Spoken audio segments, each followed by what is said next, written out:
those subtitles, you will see that as well. So thank you again for attending. And our session this afternoon is the Copyright Conundrum, using online libraries for OER. Our presenter is Heidi Parker, the Information Literacy and Technology Librarian at Wartburg College in Waverly, Iowa. And I will turn the mic over to Heidi. Thank you, Kevin.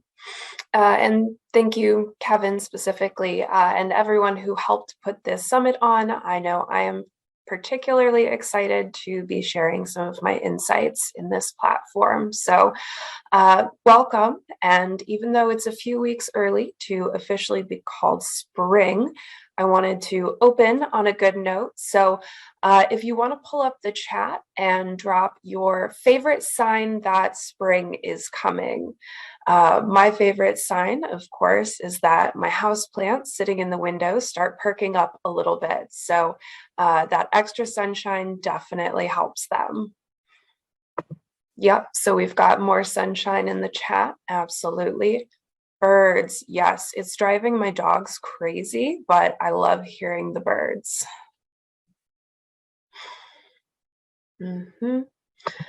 Excellent. So feel free to keep dropping things in the chat if you have any questions as we're going through the presentation. Like Kevin said, he will be the moderator. He'll keep an eye on that for me, but we do have a bit of time at the end for some questions. So if it's important, you of course can interrupt and I will get to it immediately, but drop it in the chat and I will get to it as I can. So without further ado, let's start. So the copyright conundrum. I came across this topic specifically working with different consultation students in the library here at Wartburg College and hearing from other colleagues that they were having similar experiences. So students coming in mentioning that they had found certain sources or articles off of a variety of different online libraries. I actually had a student come into my office to ask me how to navigate one of these online libraries that they found. And we found an alternative to that, but the copyright of it all is very important, especially for OER. So many things are licensed under Creative Commons for general use, but getting into online libraries, things that have been published, things that still are under copyright can get a little complicated. So for your information, this presentation is under a Creative Commons license as long as there's attribution, no commercial usage, and share alike. So any adaptations or remixes that come out of this material would also be under a Creative Commons license. So let's get into it. So we're going to have two sections today. The introduction, I'm not going to go super in depth into any of these areas, but I will definitely hit some highlights. So these are the things that, the factors that we're looking at for the analysis portion that will be second. So we're going to talk about some public domain, some fair use, specifically looking at Title 17 in sections 107 and 108, and then briefly touch on some controlled digital lending. So then today, it is a very small sample of the absolute myriad of online resources, but I was specifically looking for things that labeled themselves as libraries. So for our analysis, we're going to be looking at Z Library, Project Gutenberg, Library Genesis, and Open Library. So first up here, we are going to be looking at public domain. So most people are familiar in a very general sense that public domain is stuff that you can use for free. You don't have to worry about the copyright. So in my studies, in my consultations, in consulting with faculty on OER creation, some of the most important aspects of the public domain, I would just want to highlight here, all government publications are part of the public domain. So not only the United States government, but any foreign government as well. If it's published by the government, it is under public domain. So this is extremely helpful, especially when looking at policy-heavy classes, so potentially environmental policies in the sciences, social work with a variety of policies influencing welfare, and social studies like political science and things like that. So the government publications being in the public domain is extremely helpful.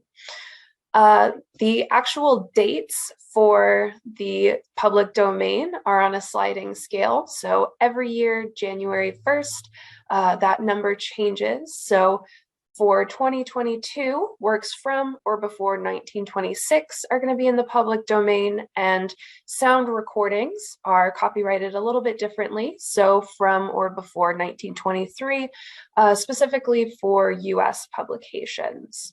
So as we get to more recent works, the copyright gets a little more complicated, hence the public domain works get a little more complicated.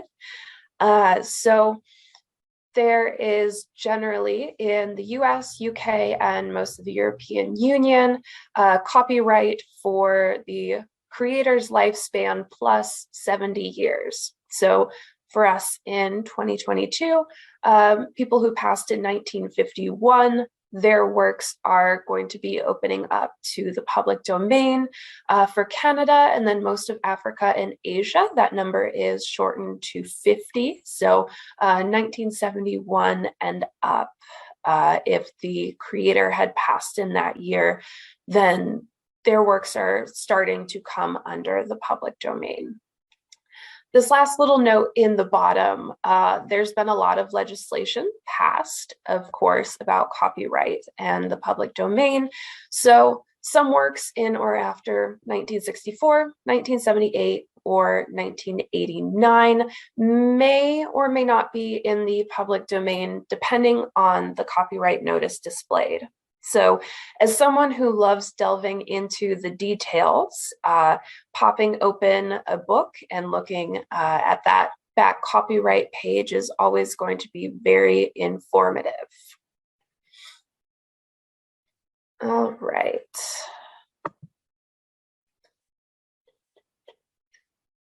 There we go. All right, so next we're going to be looking at fair use. So fair use has a lot of different applications, especially within an education setting. So the way in which fair use is decided is really the ways that the courts interpret the Title 17, that Section 107 and 108, those limitations on exclusive rights. So talking about those exclusive copyrights. So the limitations, like I said, are going to be covered in two sections: 107, fair use in general, and then 108, reproduction by libraries and archives. This excellent graphic is from the Association of Research Libraries and covers the 4 factors for fair use decisions, as well as a variety of examples. So one of my favorite examples from this infographic is on the right middle. It says code, copying a computer program to make new programs that work with it is fair use. So there was a suit between Google and developers for Java, as Google had copied portions of a Java SE program specifically to make products and platforms compatible with that programming language. And so it was eventually decided that yes, because they were only taking the parts they absolutely needed for compatibility, that it was fair use. So fair use covers a wide variety of things. All right, here's where it starts to get very detailed. So on the left-hand side of the page, you can see all of the text in section 107 of this Title 17. So this is the fair use section. As you can see down towards the middle bottom, there are actually 4 numbered statements. And so those are going to be our 4 factors for fair use. Essentially, what is it being used for and why? So if it's going to be for a non-commercial reason, that is likely going to be a stronger case for fair use as opposed to commercial. But like with the Google example, obviously Google is a company and they were using that for commercial gain to a limited extent. So commercial does not mean it's completely off the table, but non-commercial is typically more likely to be under fair use. For our purposes, when looking at OER, reproductions, so copies of copyrighted material, can be made for criticism, comment, news reporting, teaching, scholarship, and research without that direct permission from the copyright owner or an agent of the owner. And this section specifically highlights that making copies for teaching, the fair use covers multiple copies for classroom use. So of course they understand that a classroom of 20 students is not going to be able to read off of 1 copy. So that is considered under fair use as well. All right, section 108 is a lot. So it is actually 8 entire pages, which is why I didn't put the entire text up here. That would be way too much. And all of these lettered sections are subsections of 108, and I have gone through and done a bit of a summary for each section, pulling out some of the highlights. So starting, I'm not going to read through all of them, but I'm going to touch on a few things. So as you can see in A, in that top left corner, libraries and archives can make 1 copy if there's no commercial advantage. So specifically when looking at the institution of libraries and archives, whereas some fair use things are covered in commercial areas, for libraries and archives, they are absolutely not. Let's see, and in that same section, also the copy states notice of copyright. So this point is repeatedly made. Anything that is under fair use should still have some sort of statement or notice of copyright. All right, and then, so F and G are going to come up again later.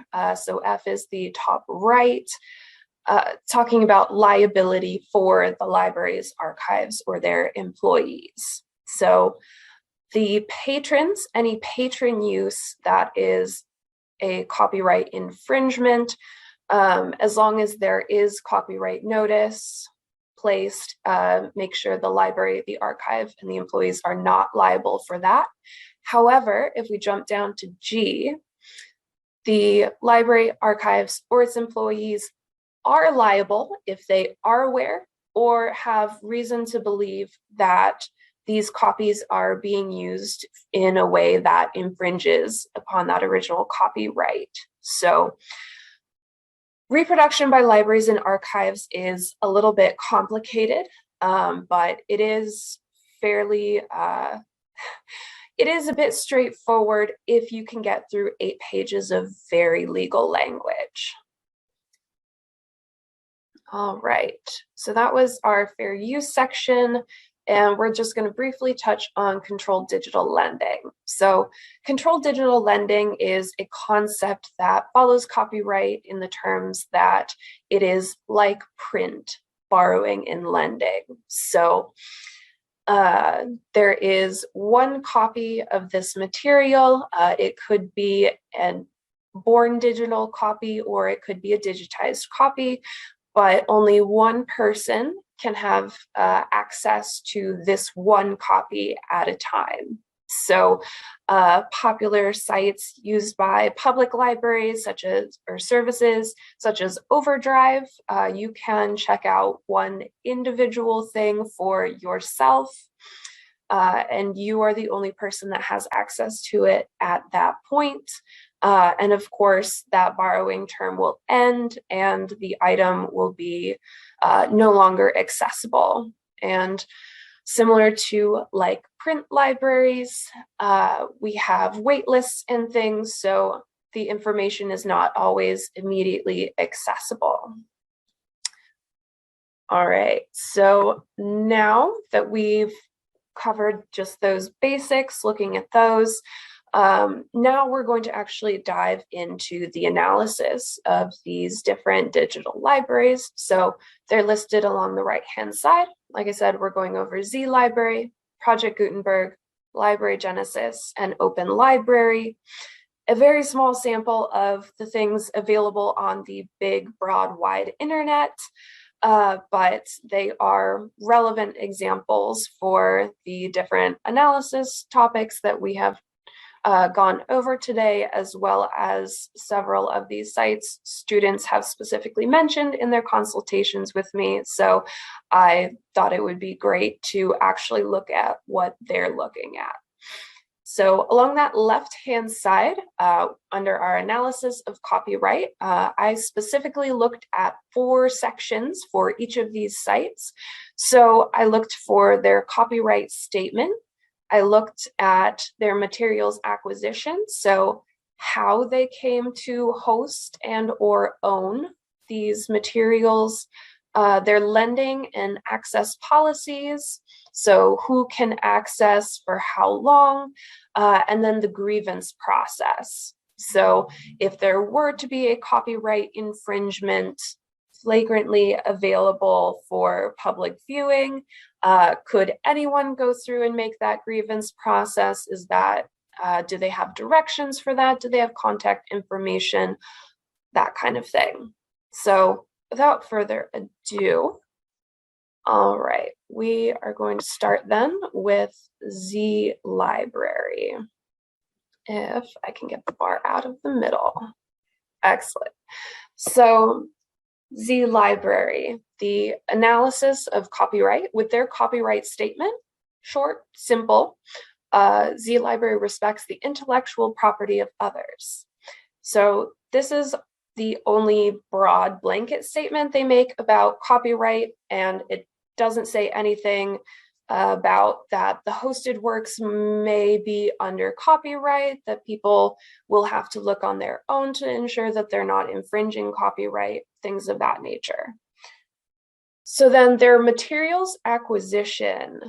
Z Library hosts a variety of information sources, but the way that people contribute to this site is through a bulk web uploader, publicly accessible. So there's absolutely no regulation of contributed materials. So anyone could upload anything to this site. So that right off the bat is not looking great for this library. And then the lending and access policies, they do actually have a daily download limit based on the IP address of the device. And for anyone who wants to donate for continued hosting of this website, your specific related account can have increased limits for those daily download numbers. So there is, to a certain extent, some access policy, but it's not following sort of that traditional like print, where it's a one-to-one. We own this and one person gets to use it at a time. So then moving down to the grievance process, they did give an email address, and as is pretty standard on these digital library websites, they quote the DMCA. So any official complaints have to include the statement that whoever is making the complaint is authorized to act on the behalf of the owner of the work's copyright, or they are an agent. So if you are trying to make an official complaint with zLibrary, it's going to have to come directly from the person that owns the copyright of the work or their agent. So moving over to the right-hand side, a bit of summary. zLibrary. So these works are not actually owned by the host institution. They are contributed from the public. And so the library would technically be under copyright infringement for offering copies of these published materials to patrons. So using materials from this specific website is not going to be recommended for any reason unless the work happens to fall under public domain. So zLibrary, I have had students use it before. I have had students ask me questions about it before. I cannot recommend it. While it is useful for students that are looking for free or no cost materials to find sources, there are lots of better places that they can find those materials. So I steer clear of zLibrary.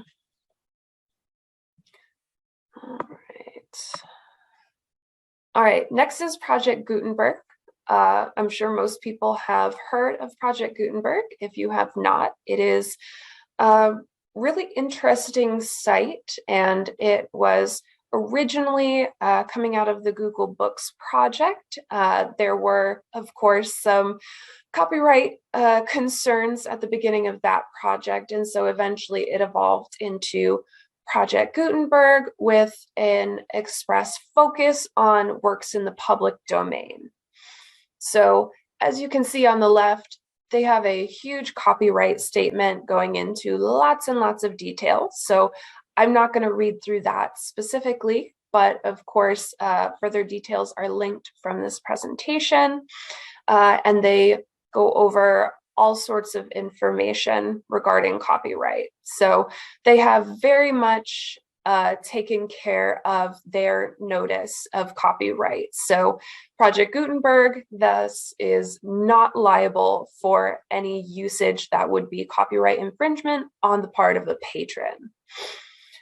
So then looking at materials acquisition, the donation of materials, they are accepted only if you can prove that the work is not under US copyright protections. So this is important to notice, that US copyright protections. Up in the copyright statement, it specifically says they, as in the materials, may not be free of copyright in other countries. So Project Gutenberg is based in the US.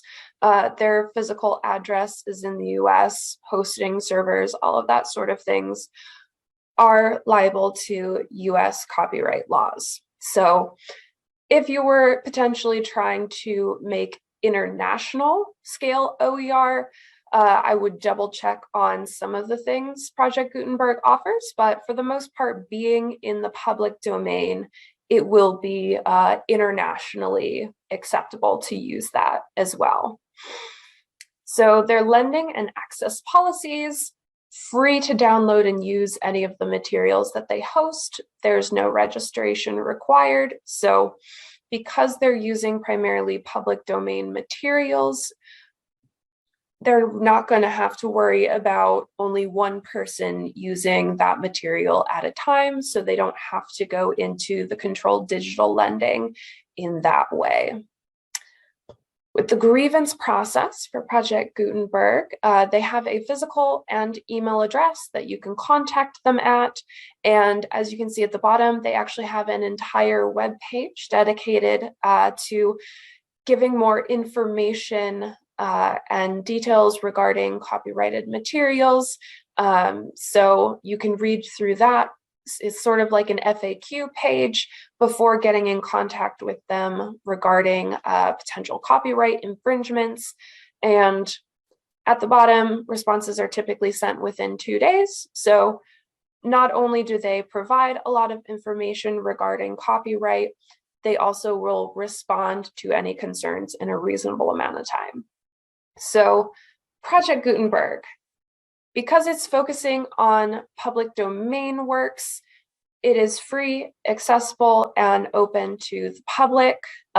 They do state that they host a few copyrighted works, but they do so with the express permission of the creator or their agent. So the person owning that copyright has given Project Gutenberg permission to host these things. So they are very intent on making sure that all of the copyright regulations are followed. And as a librarian, that is very refreshing. It is very nice to not have to worry as much as some of the other digital libraries. Because it is public domain, these are mostly going to be older works or government publications. The applicability to OER can be a little bit limited.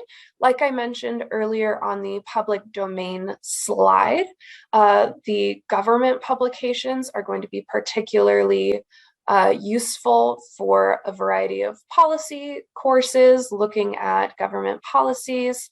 And for example, if you were teaching 19th century literature, you would find a wide variety of sources and different materials that you could use freely available in the public domain. Of course, if you're going to be teaching 21st century literature, that would be a little bit more of a problem. Those things are likely not going to be in the public domain. So Project Gutenberg gets 2 thumbs up from me, but I understand it is limited in certain aspects.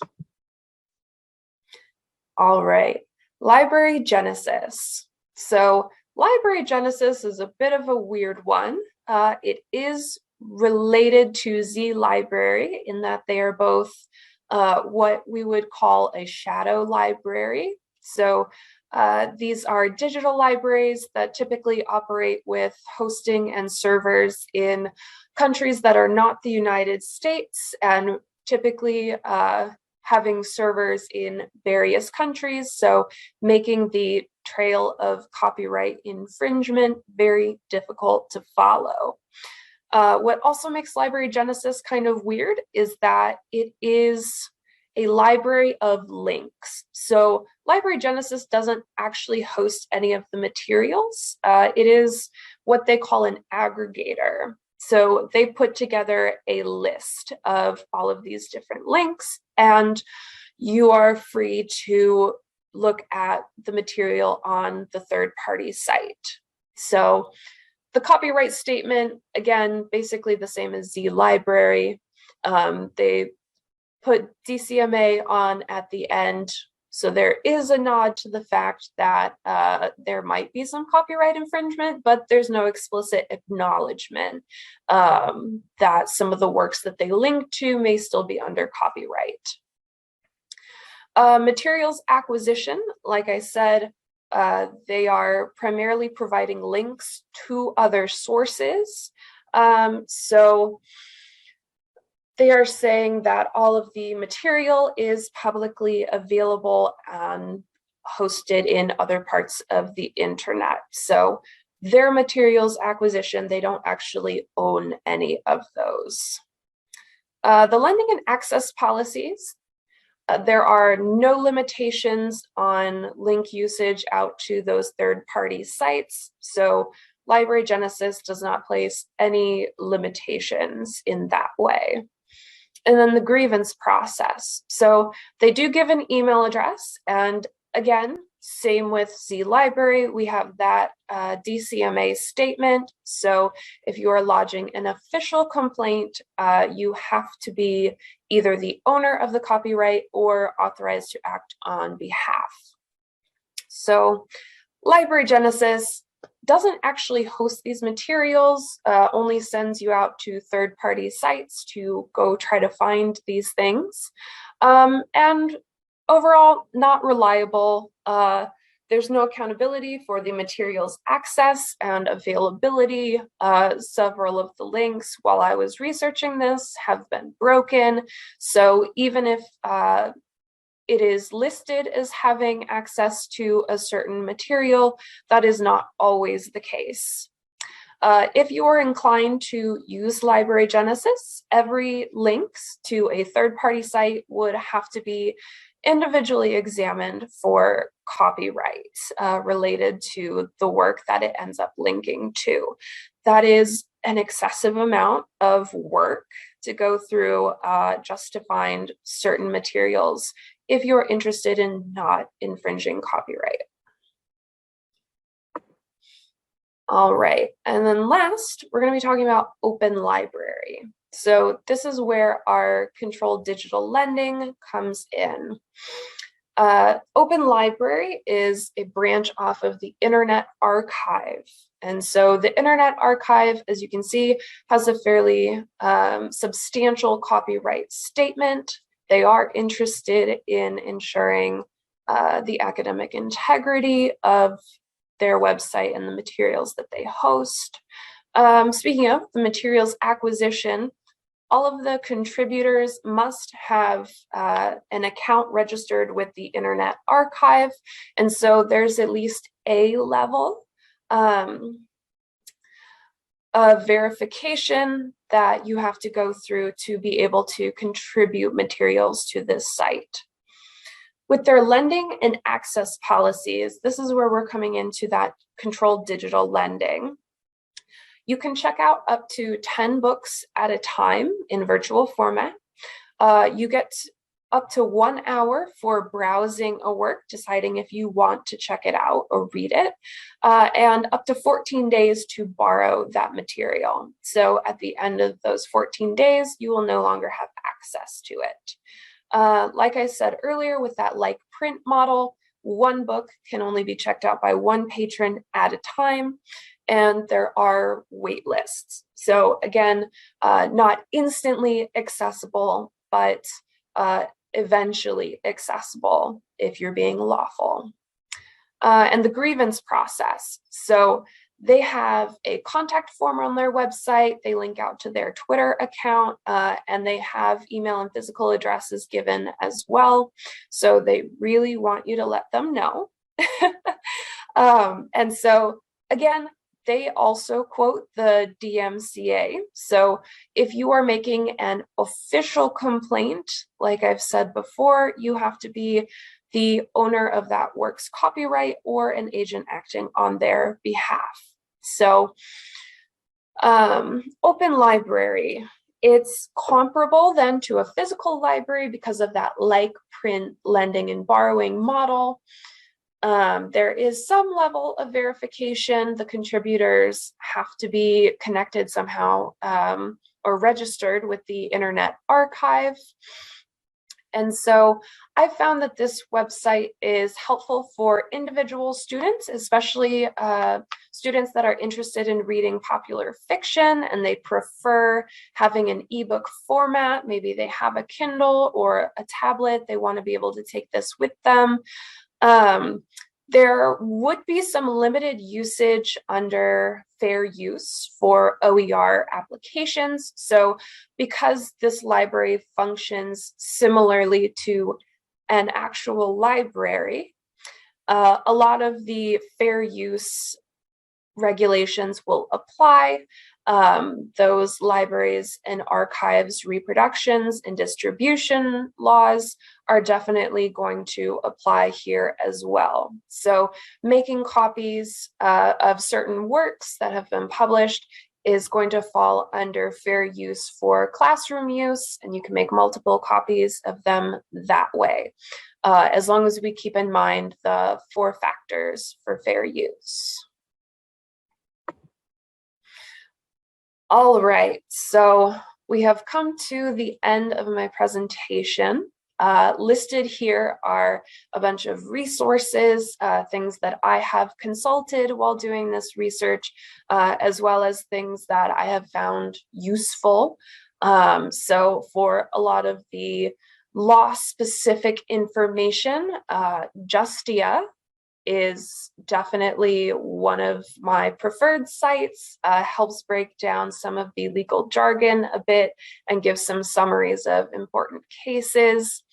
Copyright and fair use on the Stanford libraries. They have a whole web page about it, and that is also great for information as well. The public domain review will link out specifically to some of the more popular titles that have now entered the public domain, and they update that list every year. So as soon as the new works are added into the public domain, those become available. Down here at the bottom, the copyright law of the United States links to that Title 17, where I pulled 107 and 108, those two sections about fair use and library and archive reproductions. So I'm not going to go through all of these links, but there's a lot of really good information there. So if you are interested in further discussing this topic, if you want a copy of this presentation, my email is up there on the screen. And if you have any questions now, I would love to take those as well. Heidi, I have a question. And Yeah. First, I'm going to say that I find copyright law a complete maze, and anyone who can talk about it like you can and provide this information is just incredibly helpful. In fair use, I had no idea that creating a database to make information more accessible was considered a fair use kind of thing. Mm-hmm. Do you know, is there there's a separation here between information more searchable as opposed to content being accessible? Do you know, is there somewhere in there where they describe where they draw the line between information searchable and content accessibility? Yeah, so let me go back to one of those fair use slides. So in G, so between searchable and accessible, when compiling this information, in my understanding, under this first section of G, the library archive or its employees are liable if they're aware or have reason to believe that the information that they're providing will potentially be used in a way that infringes on copyright. So that for me draws the line between, providing abstracting information versus linking out to a hosted version of the actual article that is freely available for download. And that would infringe copyright. But then compiling information about that article would not be, that would be under fair use. Okay, thanks. Melissa has a question here. What has most surprised you throughout your research? It has most surprised me, I suppose, simply working with students. They are not always aware of certain copyright implications, and even if they are, I have been a little bit surprised at how many students are okay with taking on that copyright infringement, even though, they technically are not supposed to. They would rather just be able to access something instantly rather than try to go find it elsewhere. What kind of, you mentioned you're working with students and they're asking about getting things from these various libraries and so forth. When you are working with faculty who may be doing OERs or just using materials in courses, what are some of the most common questions that you field from faculty? So my liaison areas are specifically within sciences, mathematics, and health sciences. So a lot of the questions that I have worked with regarding OER and digital materials in general is how can I make certain things accessible to the students? You know, there's a really great article that just came out, but it's under publisher embargo, so we can't access it through our institutional library at this point in time. So a lot of questions about how to get the most up-to-date information. And so for that, I would say with fair use, if the professor or faculty member wants to buy a copy of that article, it is going to be a bit expensive, of course, but you will be able, under fair use, to make multiple copies of that for your classroom. So the professor, using potentially some faculty funds, putting that cost not on the students, but rather having that cost supported by the institution. So those are generally the kinds of questions I get regarding copyright and fair use from faculty. I'd be interested to know about Wartburg, but also about other institutions of people who are listening to this presentation. If you have had some of these sources included in your library catalogs, because I know we're an ex libris library at Grinnell, and in the community zone, you can go in there and, you know, there is a collection for Project Gutenberg, for instance, and there's one for the Internet Archive. And we have done those, so I was glad to see that you thought those were okay. But yes. I'm just interested how many libraries out there, librarians, have some of these kind of open access collections kind of made available to the campus through your catalogs. Do you do that at Wartburg? Yes, so we have a certain number of these digital repositories that are open to the public, available in our catalog. So in addition to Project Gutenberg, like I mentioned, we also have accessible,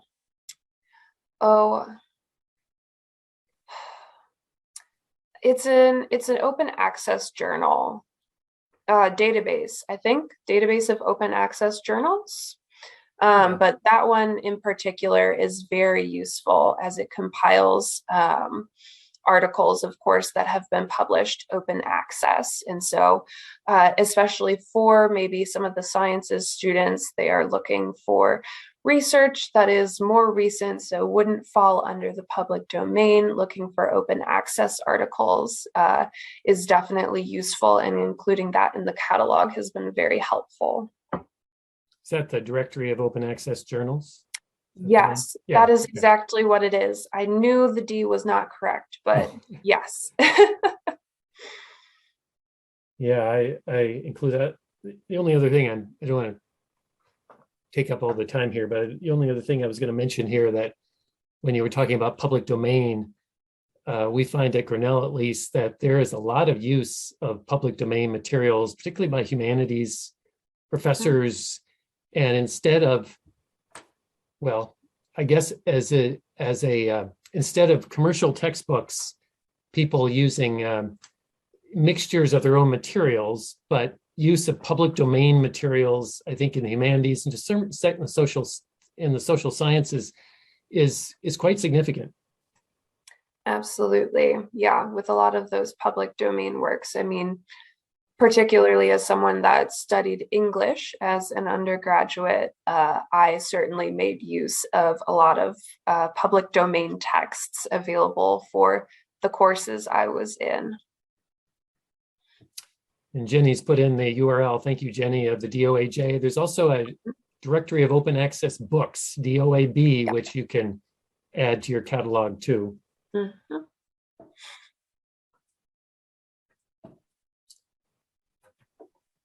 Any other questions, thoughts? We're getting up on our time here. Yep, looks like we are, about out of time. But like I said, if you are interested in getting a copy of this presentation, or if you'd like to discuss this further, feel free to contact me. Let me know. I, of course, work at Wartburg College, so you can find me wartburg.edu/library. I believe my speaker profile on Sketch also has contact information as well. And I just want to say to everyone, thank you. This is the last session of the summit. So thank you all for attending. Thank you, Heidi, for presenting. That was terrific. I want to thank Northeast Iowa Community College, Caleb, who's up there, for providing the infrastructure to make this happen, MEC, Midwest Higher Education Consortium, for presenting the Sketch system and getting this all set up. Without them, this couldn't have happened. So thank you all. You will be seeing pretty soon, either maybe as soon as tomorrow, an email where you'll be asked to fill out a little evaluation form. And I would really encourage you, for our benefit, to do that, to give us some ideas of what you would like to see in subsequent summits down the road.